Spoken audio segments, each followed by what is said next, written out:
وعجل فرجهم. جن باریکیوں سے مباہلہ کو لکھا ہے، میں نے جلدی کوشش کی کہ مطالب کو پیش کر دوں انگلش میں تاکہ مضمون خالی نہ رہے. ایک شب میں حبیب خدا نے، رسول خدا نے حضرت سلمان سے کہا کہ سلمان، مباہلہ میں جانے والوں کے لیے اہتمام کر دو، میں مدینے سے باہر فلاں مقام پہ مباہلہ کروں گا. اس مقام پہ آج ایک مسجد موجود ہے، سفید رنگ کی مسجد ہے، موجودہ نام مجھے معلوم نہیں. ایک زمانے میں اسی جگہ کا نام مسجد مباہلہ تھا، اب نام بدل دیے گئے ہیں. جو حاجی حضرات تازہ ہو کے آئے ہیں وہ نیا نام جانتے ہوں گے، نام کئی مرتبہ بدلا جا چکا ہے. پیغمبر اسلام نے جناب سلمان فارسی سے کہا، سلمان محمدی سے کہا، اس مقام پہ ذرا کچھ اہتمام کر دو. جناب سلمان نے ایک سرخ رنگ کا قالین بچھایا اور ایک وہاں پہ خیمہ نصب کر دیا کہ یہاں پہ آ کے اہل بیت بیٹھیں گے، کیونکہ جناب سلمان جانتے تھے کون کون جانے والا ہے. انہوں نے ایک سرخ رنگ کا قالین بچھایا. اب میں کہوں گا کہ رسول خدا نے صرف جناب سلمان فارسی ہی سے کہا کہ وہاں قالین بچھاؤ، شاید اسی وجہ سے سلمان فارسی منا اہل البیت کے درجے پہ فائز ہیں. اب رسول خدا نے کہا قالین بچھاؤ، جناب سلمان نے سرخ رنگ کا قالین بچھایا. کہا فجر کے بعد جائیں گے، اس سے پہلے جناب سلمان فارسی گئے اور وہاں پہ قالین بچھا دیا، سرخ ریڈ کارپیٹ. عزیزان گرامی، شاید آج بھی کرسچن ورلڈ کے اندر جب کسی کو بہت زیادہ اہمیت دینی ہو، کسی کو بتانا ہو یہ بہت زیادہ وی آئی پی ہے یا وی وی آئی پی ہے، تو آج بھی ریڈ کارپیٹ ٹریٹمنٹ دی جاتی ہے، سرخ رنگ کا قالین بچھایا جاتا ہے. شاید ان کرسچنز نے اہل بیت کو آتا دیکھا تھا اور اس مقام پہ سرخ قالین دیکھا تھا. جو سرخ قالین پہ آ کے بیٹھے تو انہی کے لیے یہ ریڈ کارپیٹ ٹریٹمنٹ وہیں سے ظاہراً شروع ہوئی ہے. اب جناب سلمان نے سرخ رنگ کا قالین بچھایا، رات کے اندر پیغمبر اسلام نے بتا دیا اور کہہ دیا مباہلہ فجر کے بعد طلوع آفتاب سے پہلے ہوگا، after Fajr prayers before the sunrise. کیوں؟ نہ یہ صبح کا وقت ہے نہ رات کا وقت ہے. یا رسول اللہ ایسا وقت کیوں چنا جو نہ صبح ہے نہ رات ہے؟ کہا کیونکہ رات میں معلوم نہیں ہوتا کون کون آیا تھا، اور صبح میں لے جانا نہیں چاہتا فاطمہ کو کیونکہ پردے کا اہتمام ہے.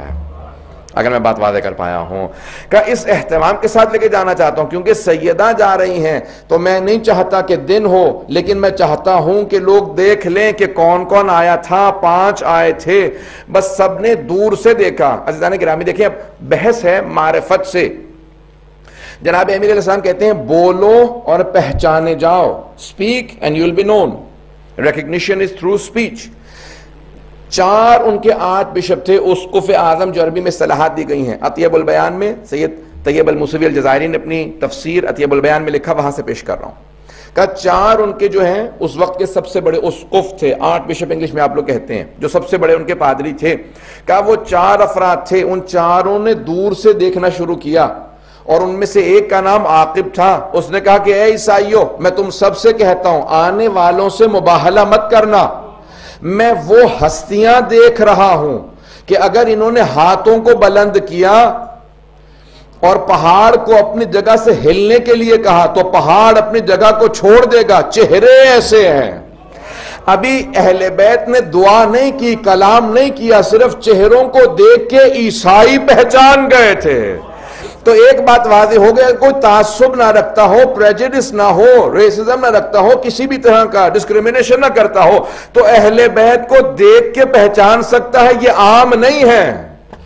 پتہ نہیں بات کو پہنچا پا رہا ہوں کہ نہیں. جناب یوسف کو جب دیکھا تھا نا سارے مصر والوں نے تو سب نے کہا تھا بل ہوا ملک کریم، یہ انسان نہیں بلکہ آسمان سے نازل ہوئی مخلوق معلوم ہوتا ہے. جناب یوسف کا فخر ہے رسول خدا. آج حبیب خدا آ رہے ہیں اپنی آب و تاب کے ساتھ. سب عیسائیوں نے ایک مرتبہ رخ رونق کو دیکھنے کے بعد کہا جو آ رہے ہیں اگر انہوں نے بد دعا کی تو قیامت تک کے لیے ایک عیسائی نظر نہیں آئے گا. اسی لیے ان سب نے فیصلہ کیا ہم مباہلہ نہیں کریں گے. اگر مباہلہ ہو گیا تو سارے عیسائی مسخ ہو جائیں گے. یہ ان کے الفاظ سے نجس جانوروں میں مسخ ہو جائیں گے. اب میں ممبر کے احترام میں نہیں کہہ رہا ہوں کہ انہوں نے کہا وہ نجس جانوروں کی شکل میں مسخ ہو جائیں گے. اگر کوئی ان کے مقابلے میں آ گیا تو عیسائی بھی سمجھتے ہیں کہ مسخ ہو جائیں گے. اب اگر کوئی اہل اسلام ہوتے ہوئے اہل بیت کو نہ پہچانے سمجھ لو عیسائیوں سے بدتر ہو جائے گا. یا آل محمد ہیں، ان کی عظمت کیا ہے. ابھی بولے نہیں ہیں، کلام نہیں کیا، پیغمبر نے خطبہ نہیں دیا، جناب امیر نے خطبہ نہیں دیا، امام حسن و حسین علیہ السلام نے خطبے نہیں دیے، صرف دیکھا اور انہوں نے کہا کہ ان کے چہروں کے نور بتا رہے ہیں۔ مورخین نے سب نے یہی لکھا نا 7 ہجری کا۔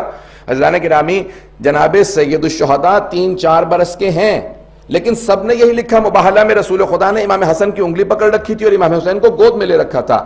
اب یہ گود کا وقت نہیں ہے، امام حسین علیہ السلام 6 مہینے یا 4 مہینے کے نہیں ہیں، 3-4 برس کے ہیں اور اچھی طرح سے چلنا جانتے ہیں۔ ابھی چند دنوں ہی پہلے تو مباہلہ سے یا 1 برس پہلے تو سید الشہداء نے ضد کر کے کہا تھا نا، نانا میں آپ کے اس گھوڑے پہ سواری کرنا چاہتا ہوں، ذہن میں جملے لا جائے گا، نانا میں آپ کے اس گھوڑے پہ مأمون پہ سواری کرنا چاہتا ہوں۔ تو پیغمبر اسلام نے کہا یہ کسی کو سواری نہیں دیتا سوائے میرے اور علی کے، کہا نانا میں سواری کرنا چاہتا ہوں۔ تو جناب سید الشہداء اتنا اصرار کر کے صحابہ کو سمجھا رہے ہیں میں وہ ہوں جو رسالت سے اپنی بات کو منواتا ہوں۔ فوراً جناب ختمی مرتبت میں گود میں لیا، چوما، بہت پیار کیا اور فوراً اسی اپنی سواری پہ جناب سید الشہداء کو بٹھایا، کچھ دور ہٹے اور دیکھنے کے بعد بس ایک جملہ کہا میرا بیٹا بہت خوبصورت لگ رہا ہے اور بہت مسکرائے۔ صحابہ کہتے ہیں اتنا پیغمبر اسلام مسکرائے کہ آپ کے دندان مبارک نظر آنے لگے، آپ کے چہرے سے چمک آنے لگی، پھر اچانک زار و قطار رونے لگے، اتنا روئے کہ آپ کی پورے ریش مبارک تر ہو گئی۔ تو صحابہ نے کہا مایوبکی کا یا رسول اللہ، آپ کو کس چیز نے رلا دیا یا رسول خدا؟ کہا کل یہی میرا نواسہ ہوگا، یہی سواری ہوگی، لیکن مدینہ نہیں کربلا ہوگا۔ میں اس لحظے کو سوچ کے رو رہا ہوں۔ تو ابھی جناب سید الشہداء یعنی چلنے پھرنے کے مطابق اور سب چیز یعنی اتنے بچپنے میں نہیں ہے کہ آغوش میں ہوں، لیکن پیغمبر اسلام سارے ان عیسائیوں کو، مسلمانوں کو پیغام دے رہے ہیں جو رسالت جس کے ناز اٹھائے اسے حسین ابن علی کہتے ہیں، کیونکہ اسی مباہلہ کے فوراً بعد تاریخ محرم کی آئیں گی جہاں حسین قربانی دے کے پورے دین کی حفاظت کریں گے۔ تو آج پیغمبر اسلام آغوش میں لے جا کے بتا رہے ہیں کہ یہاں نازش اٹھانا مقصود تھا، حسین کی نازش کرنا مقصود تھا تاکہ واضح ہو سکے حسین ابن علی کون ہے۔ بس بھی آئے ہیں جملے کو آخری پیش کروں گا، میرے پاس وقت ہے تھوڑا سا، اگر آپ لوگ زحمت کریں گے تو میں مطالب کو آگے بڑھاؤں گا۔ عزیزان گرامی، ختمی مرتبت آئے، میدان مباہلہ میں پہنچے۔ اب میں چند جملے 1-2 بزرگ خطباء کے ہیں پیش کرنا چاہتا ہوں کہ رسول خدا جب چل رہے تھے تو آپ جب قدم اٹھاتے تھے، جہاں آپ کے قدم جاتے تھے وہیں پہ جناب سیدہ کے قدم آتے تھے۔ میں اپنے انداز سے کہوں، جہاں جہاں رسالت کے قدم آتے تھے عصمت کے قدم بھی وہیں پہ جاتے تھے اور امامت کے قدم انہیں چھپاتے تھے۔ جناب سیدہ دونوں کے بیچ میں چل کے یہ بتا رہی ہیں کہ رسالت و امامت کے درمیانی واسطے کا نام فاطمۃ الزہرا ہے۔ اللہم صلی